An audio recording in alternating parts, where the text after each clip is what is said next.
ദുഃഖം പങ്കുവയ്ക്കാൻ ആരും വരാതിരിക്കുമ്പോഴാണ് നിങ്ങൾ ഏറ്റവും ശക്തനാകുന്നത്.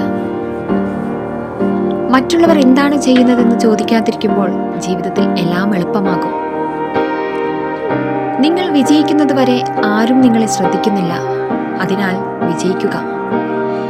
നിങ്ങൾ വേദനിക്കുമ്പോൾ നിങ്ങൾ സന്തോഷവാനാണെന്ന് നടിക്കുന്നത് ഒരു വ്യക്തി എന്ന നിലയിൽ നിങ്ങൾ എത്ര ശക്തനാണ് എന്നതിൻ്റെ ഒരു ഉദാഹരണം മാത്രമാണ്.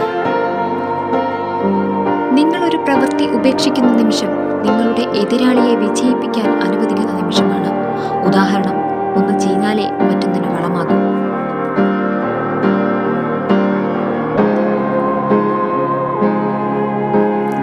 അവരുടെ പ്രവൃത്തികൾ കാരണം നിങ്ങൾ കരയുന്നത് കണ്ട് സംതൃപ്തി അടയാനുള്ള അവസരം ആർക്കും നൽകരുത്.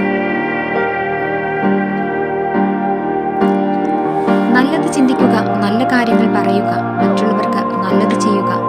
എങ്കിൽ ഇതെല്ലാം നിങ്ങൾക്ക് തിരികെയും ലഭിക്കും.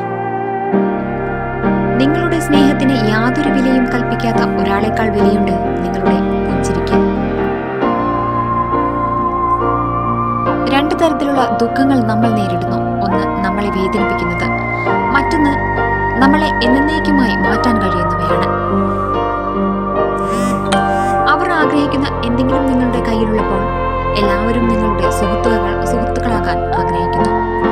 ഒരു മെഴുകുതിരിയിൽ നിന്ന് ആയിരക്കണക്കിന് മെഴുകുതിരികൾക്ക് വെളിച്ചമേകാൻ കഴിയുന്നു എന്ന് കരുതി ആ മെഴുകുതിരിക്ക് തിരിയുടെ ആയുസ് കുറയുന്നില്ല. സന്തോഷം പങ്കിടുന്നതിലൂടെ സന്തോഷം ഒരിക്കലും കുറയുന്നില്ല.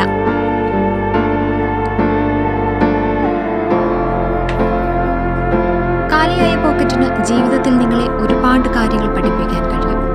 നിറഞ്ഞ പോക്കറ്റിൽ നിന്ന് നിങ്ങളെ ഒരുപാട് വഴികളിൽ നശിപ്പിക്കാൻ കഴിയും. ജാഗ്രതയോടെ പണം ഉപയോഗിക്കുക. ആളുകൾ നിങ്ങളെ ഒഴിവാക്കിയാൽ തളർന്നു പോകരുത്. കാരണം നല്ല കാര്യങ്ങൾ താങ്ങാൻ കഴിയാത്ത ആളുകൾ അത് നിരസിക്കുന്നു.